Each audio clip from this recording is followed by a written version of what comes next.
Hai Sobat Mas Bram, pernah dengar ya berkali-kali bahkan akhir-akhir ini juga ada berita yang mengejutkan tentang seorang publik sosialitas yang mengalami penganiayaan, namun dia juga mengalami keajaiban di mana kesehatannya semakin membaik bahkan kembali seperti sedia kala dengan stem cell terapi. Stem cell terapi, apakah Sobat Mas Bram pernah mendengar dan tahu tentang stem cell? Yuk sama-sama cari tahu sampai akhir ya. Stem cell itu adalah jenis sel yang memiliki kemampuan unik untuk berubah menjadi berbagai jenis sel dalam tubuh manusia. Manfaat utamanya adalah dalam regenerasi dan perbaikan jaringan tubuh. Mereka dapat digunakan untuk mengobati berbagai kondisi medis yang tidak diinginkan dengan cara alami, bukan dengan obat-obatan kimia, namun menggunakan stem cell yang lebih aman dan berbasis biologis. Nah, penyakit ini antara lain penyakit jantung, diabetes, kerusakan saraf, pengapuran, stroke, kanker, dan penyakit berbahaya lainnya. Nah, selanjutnya, yuk Sobat Mas Bram dapat menyimak cuplikan berita tentang terapi stem cell yang sudah dikembangkan di dunia medis kedokteran sejak tahun 60-an. Namun di Indonesia masih baru 11 rumah sakit yang diberikan izin dalam pengembangannya. Simak ya.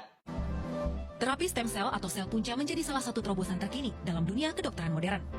Dunia kedokteran internasional telah mengembangkan transplantasi stem cell ini sejak tahun 60-an. Tetapi di Indonesia, terapi ini baru mulai dikembangkan pada tahun 2007. Di Indonesia saat ini baru ada 11 rumah sakit pemerintah yang diberikan izin untuk melakukan penelitian dan pengembangan stem cell. Salah satunya adalah Rumah Sakit Cipto Mangunkusumo di kawasan Jakarta Pusat. RSCM bersama RSUD Dr. Sutomo di Surabaya ditunjuk sebagai rumah sakit pembina untuk pengembangan penelitian stem cell di 9 rumah sakit lainnya. Stem cell merupakan sel induk yang berpotensi berkembang menjadi beberapa sel tubuh yang berbeda, seperti sel otak, otot, hati, jantung, maupun sel darah. Dengan kata lain, stem cell merupakan sumber dari semua sel dalam tubuh manusia yang mampu memperbanyak diri. Stem cell mampu berubah menjadi sel dalam bentuk lain sesuai kebutuhan tubuh dan meregenerasi dirinya sendiri.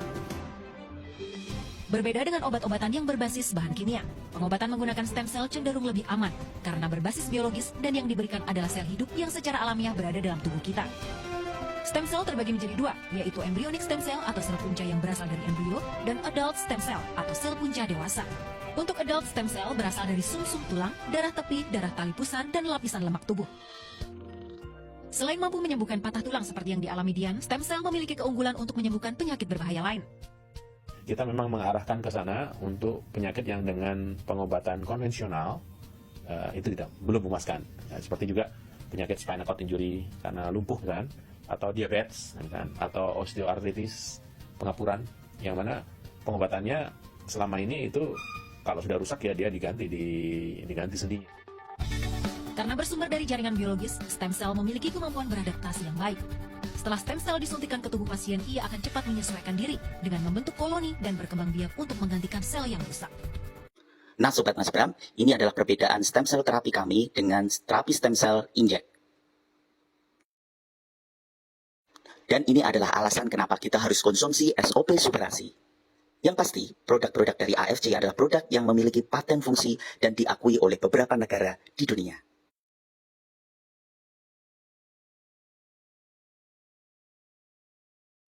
Mas Bram, makin sehat, berkah mengalir. Konnichiwa.